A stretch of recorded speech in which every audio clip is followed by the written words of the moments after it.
Hey you guys, how's it going? It is Claryberry, and I'm here again with another Bitcoin video. Just can't stay away. Talk of the town, we talked about that before, some of these aspects. Yeah, we're going to jump right in. This is going to be for kind of the year, although, with astrology, how broad it is, you can't really nail it down. So we'll be talking, more short-term and more long-term, even though the year is the title of the video. But again, welcome. Thanks for being here. Appreciate you guys. So we have one huge aspect, okay, starting back in January and goes through July 21st and peaks on, you guys, 4/17, just a couple days ago. Okay, this was the North Node in conjunct natal Saturn. So our inconjuncts are kind of, some challenges, some issues. Looks like it's like almost getting sidetracked here. But there's this aspect of, this is almost like not a super bullish aspect, again, because of the inconjunct. The North Node has to do with your, the purpose, what's going on right now and how it's relating to, the life purpose of Bitcoin here. And there's a lot of romance. There's a lot of idealism regarding, what Bitcoin can do, what its contributions to the world. And people are dealing with this because a lot of people are just learning about it. A lot of people are in denial about it. But the one thing that's happening is that we can't deny that it is happening, that there is this contribution to the world that Bitcoin has. But again, it's not to say that it's not going to have obstacles, because anytime, it's like young love, Romeo and Juliet. Like anytime you have something huge, something, real and beautiful and true, there's going to be disruption. It's innovative disruption. So the way that the world already is, it already has its status quo. It already has what it wants to do. And here comes along Bitcoin trying to do its own thing and help everybody, and peace, love, and diamonds hands for everybody, And it's like, of course, we're going to have some bullish, and I'm not surprised that this bullish, peak is kind of, and not even, I'm using bullish in the opposite way too. Like, it's so confusing. Bullish can be really, bulling up against something. And again, this is where it's kind of like it's just at the stage, first they laugh at you and then they end up joining you. And it's like, we're sort of in that in-between stage. Some people are getting really excited. Some people are still laughing at Bitcoin, and they're refusing to kind of see the beauty, of the warmth that it can bring, again, to everybody. But again, slowly but surely, these challenges, these obstacles are going to create this fuel to get this big, shining, and this big recognition. So this really does, it's a time of slowed down recognition. And that's saying something, because again, the underlying energy is still really bullish, like in the good way. The underlying energy obviously is getting better. I mean, even from January to now, you can see, clearly going up, and, again, when in doubt, zoom out. But yeah, there's kind of like those who know, and they're in peace. And those who, don't know are just asleep, and they need to wake up, and they're about to get an awakening. But again, we might not have that full, again, we're talking about mass adoption here, and it takes a while. It doesn't just happen overnight, right? So that's kind of the deal with this aspect, okay? So I want to move on to, let's see, from last December, 2020 to June, okay? So first half of the year here, again, our North Node is sesquiquadrate natal Jupiter, okay? So again, this is that propensity to overdo it, too lavish.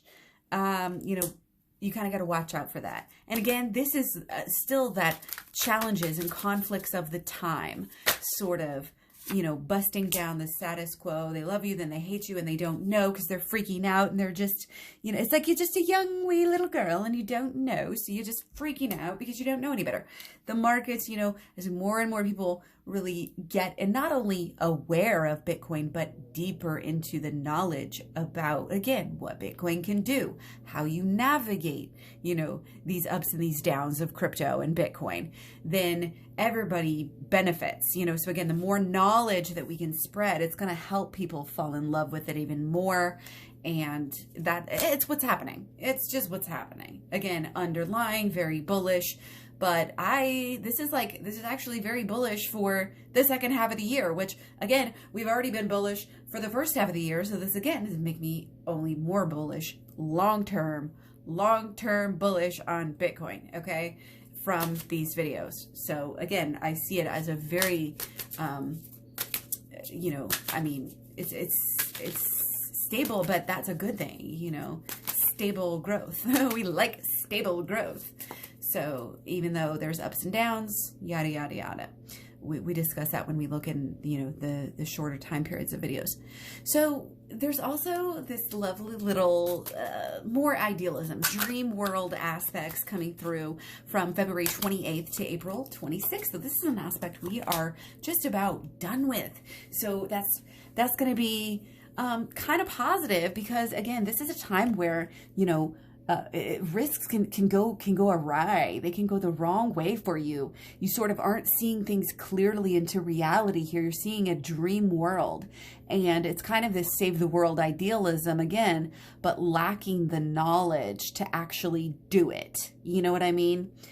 Want to expand so much, you trip up over your shoes before you even get going. Or like, when you're trying to make the tag out in baseball, but you don't catch the ball because you're too focused on tagging the out. It's like, you can't do everything at once here. There's got to be, these periods, again, of kind of building. And this is not, overall from February 28th to April 26th, not necessarily the greatest time, for investing for Bitcoin here. So that's over. That's a good thing.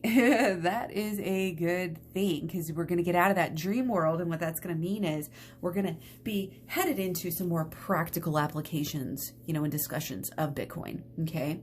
So moving on, we have our lovely friend Uranus, which, yikes, we know it can be a little crazy, it can get hectic, and it's going to be intense no matter which way it's going, right? And then we have the lovely trine, which again can be this kind of lazy, easygoing aspect. Natal Mars. Okay, so again, Uranus trine natal Mars from February 19th, 2019, you guys, through like a couple of days from now. 4/27/21, April 27th, 21. So this is an aspect that we can look at and say, wow, it's been crazy. And it kind of was doing that trine lazy mode thing. It just didn't, it was from February 2019, I believe, through fall 2020, it largely stayed around 10K. I mean, this was, and then right after that, pumps up a little bit, but here we go. Again, February 19th, 2019 through a couple of days from now. This is craziness. The craziness is going to subside. We're going to come out of some of this volatility. So this is good. We're going to come out of some of this lazy mode. And we're like, what lazy mode? This isn't lazy mode. We haven't been in lazy mode. We just hit all-time highs. Well, apparently for astrology, this has been lazy mode. And again, this is a wide-ranging aspect. So take it as it is. Take it all again in the big picture, the holistic aspect. You have to try, as much as possible. So we also have another good sign, though, you guys. December 20th through March of 2026, Pluto conjunct natal Neptune. This is a huge bullish sign accompanied by a huge life-changing bullish card here, you guys. This was one of the cards I believe we got in, the just all about Bitcoin, videos, if not some of the other ones, Cardano and ETH that we did, which we know are also very wonderful, successful projects here. So again, Pluto conjunct natal Neptune. This is huge, or excuse me, it's Pluto conjunct natal Pluto.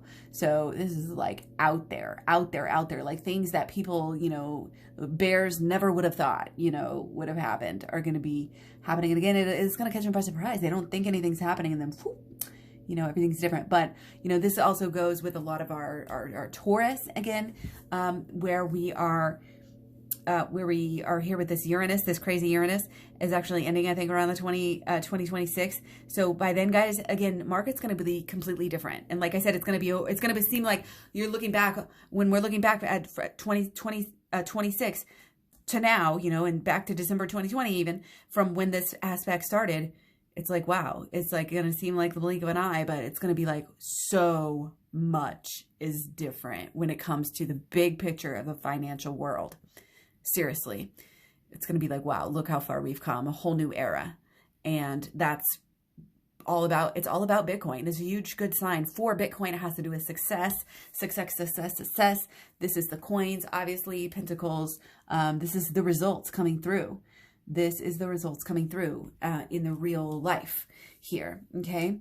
So we also have Neptune opposite natal Saturn. So this is an aspect, again, not necessarily one of the like very best aspects I could ever think of. And again, it's kind of starting around this February 2019. This one is lasting through March of 2023. But get this, peaking again in April of 2021. So very applicable to what we're talking about right now. So this is this idealism theme. Again, you see how we can't just look at any one of these aspects, but now we're getting back to the themes here.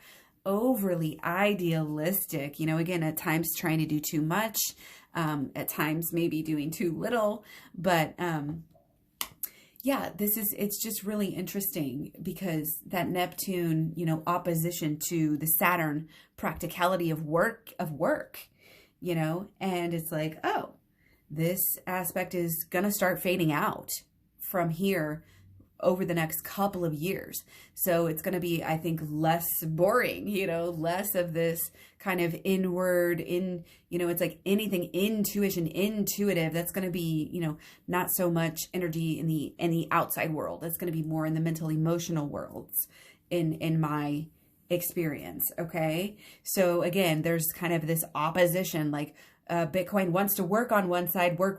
It wants to do its job. It wants to, you know, get things done. It wants to be the best, yada, yada. But then on the other side, it wants to just, it wants to heal the world, but it kind of doesn't want to work. It wants to just, you know, just think about it and just, it's beautiful, you know, yada, yada, yada. There's like, it's like the simplified dichotomy of that is kind of pulling and polarizing against each other. And it doesn't necessarily, you know, it's like, it's almost like people talking about too would do well to get their kind of their balance when they're talking about Bitcoin, you know, balance. Don't be too overly idealistic when you're talking about it, even thinking about it, you know, keep that practical side, but again, don't be overly practical and forget about the broad aspects and applications that Bitcoin and, you know, crypto in general can really have here. Okay. That makes sense. Again, we got to balance both sides. We got to see both sides of the coin. There's always more than one side of the coin. So anytime you hear people talking in absolutes, oh, this and that, absolutely this, absolutely that, run the other way, because that's not how the universe works. Okay. So it might seem to be paradoxes, but those are going to be sometimes a lot of your deep life lessons that in different situations, a certain phrase can mean so many different things. So anyway, let's keep going. Actually, we're almost to the end here. We looked at the Neptune opposite aspect again, just peaking in April. So exciting that a lot of this stuff, these kind of almost, you know, I would say more bearish signals are kind of peaking at this time. So again, I'm seeing long-term bullish for Bitcoin here. The very last aspect I want to talk about was another freaking trine. Okay. And again, trines are kind of lazy when it comes to coins, and Uranus trine again is kind of a crazy. We don't want any more crazy lazy. And this one actually is going to be peaking in July. So this one's going to be going on through July 2022, but it peaks this year, this July. So again, just kind of looking really at the first half of the year or so. And, you know, it might be, you know, these times of laziness, these times of craziness. But again, this is all shouting again, you know, just to, if you get stressed out by looking at the daily or even the weekly, zoom out to the monthly or even the yearly and see that will help you know, what kind of an investment. And that also really helps you learn when to buy too, because if you see something that's really going up, and and you track and you're like, okay, yes, I know this is a good project. I know this is a good coin. I can just watch it and see, when it does dip down into more of that weekly negative, or even if you can get the monthly negative and still have the yearly positive, the yearly in the green. That's kind of the metrics I like to use, because again, I like to play it a little bit safe. My risk tolerance is relatively low for some people in crypto, but I've heard many, many stories about people buying into a bunch of shit coins and then bam, years later, all of a sudden they have nothing because all of these SHIT coins are gone. They're dead. They're nothing. So, listen to the stories, listen to people's stories, listen to more people, don't just get stuck into one person and put everything on what they say. I like to listen to as many people, I have my favorites, of course, but, I like to listen to different people and get my news, even from different places, and not be in an echo chamber. Because again, this kind of being overly idealistic and not being able to back your claims up with facts right now is not all good. And again, going just with facts is you gotta have some pullback awareness as to what is going on and use your intuition here. Hey, do some meditation here on what you think. A lot of times it's going to be better than listening to some of these ranters and ravers on YouTube who are yelling at us, and even Facebook, telling people, to buy exactly the coins that they're buying and just picking the ones that they're overextended in and trying to hype those up, just trying to really help their own positions. So you got to look at people who have good intentions as well and make sure that you follow people that know what they're talking about. And you can get, kind of a good little comfort zone of people who, you sort of start to trust, even though, of course, you always, again, use your intuition, balance your intuition. And your intuition is a muscle that you can start to learn how to flex a little bit better, again, when we turn the outside world off and kind of go within and understand. But ultimately, have fun with this. It's not just having money. Crypto can be so much more. Bitcoin is, already helped me. My habits are better. My understanding, is higher. I'm learning so much. And it's just, if you're not having fun with it, you're doing it wrong. So again, much love, many blessings. Take care. Let me know what you guys think. I love to hear your comments, your questions, I love to hear your signs. If you let me know your signs or any coins that you want to hear about, I do have a list. It takes a while. So if you've asked for it, stay tuned, guys. I'm working on it. All right. I'll talk to you soon. Bye.